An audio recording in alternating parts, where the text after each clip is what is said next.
খেতে খেতে একদিন শুনলাম কিছু ত্রাণ আসছে আমাদের শিবিরের পাশেই, আমাদের উদ্বাস্তু শিবিরের পাশেই ত্রাণ দিচ্ছে।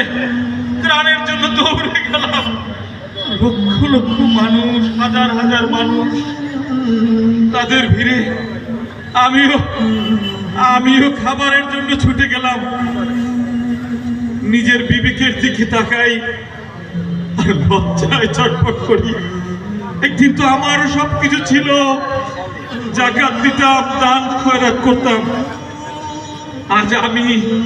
আজ আমি খাবারের জন্য লাইনে পেতেছি। খাবার অনেকেই পেল।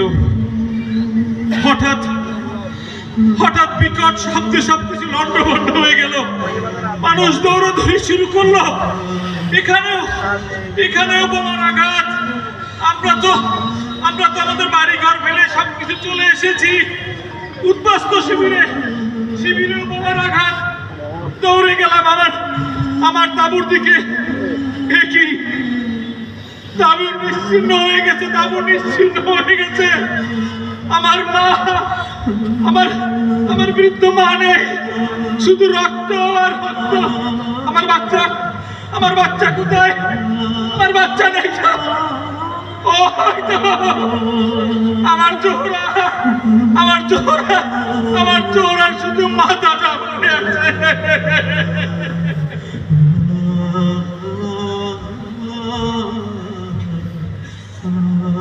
পেনি বেঁধে দিয়েছিল আমার নিজ হাতে জোহরা।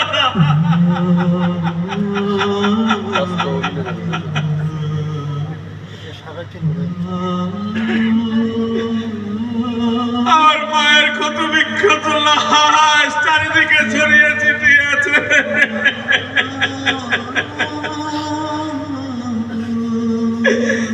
আল্লাহ, তুমি তো বলেছিলে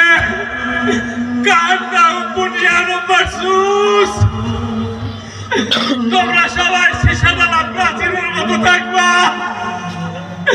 পৃথিবীর কোন মুসলমান কান্ট্রি তো আমাদের পাশে আসলো না। আরব রাষ্ট্রগুলো শুধু ভোগ বিলাসে মত্ত। মানুষ পাঠাও আমাদের উদ্ধারের জন্য, না হয় আবাবিল পাঠাও।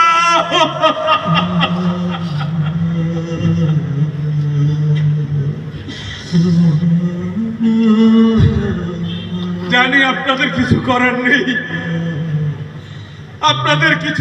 নেই, হয়তো আপনাদের এখনো ঘুমই ভাঙেনি। দেখেছি অনেক পতাকা উড়িয়েছেন আপনারা, লক্ষ লক্ষ পতাকা। আপনাদের কাছে এসেছি কেন জানেন? আমার বাচ্চা, আমার মায়ের দাফনের জন্য কোনো কাপড় নেই।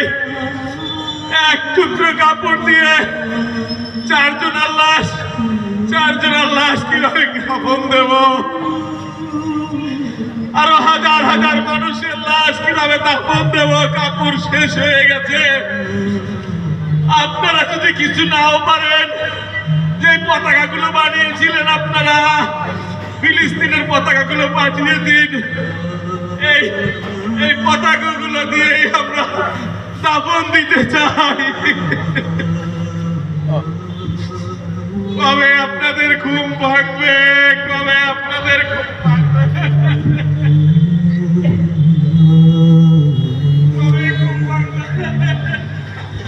নারায়ে তাকবীর।